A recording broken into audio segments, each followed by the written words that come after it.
Հին Մակեդոնիա մինչև Ալեքսանդրի և իր հոր Ֆիլիպի կառավարման տարիները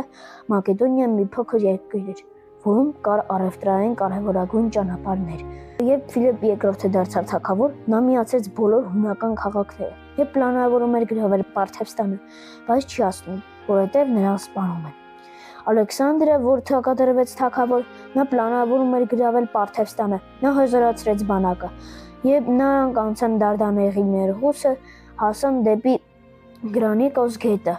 Գրանիկոս գետից անցում տեսան, որ այնտեղ կողմը Պարթես զորքն էր։ Նրանք հաղթեցին։ Փոքր Ասիան ամբողջությամբ մակեդոնացիներինն էր։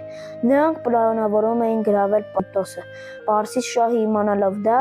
ուղարկում է հսկայական զորք դեպի մակեդոնացիների դեմ։ Ընդամենը մակեդոնացիների մեջ կային 3700 զորք, իսկ պարսիկների 100 հազարավոր։ Երբ որ պատերազմեցին, Մակեդոնիան հաղթեց։ Նա գրավեց Եգիպտոսը և Եգիպտոսում կառուցեց Ալեքսանդրիա քաղաքը։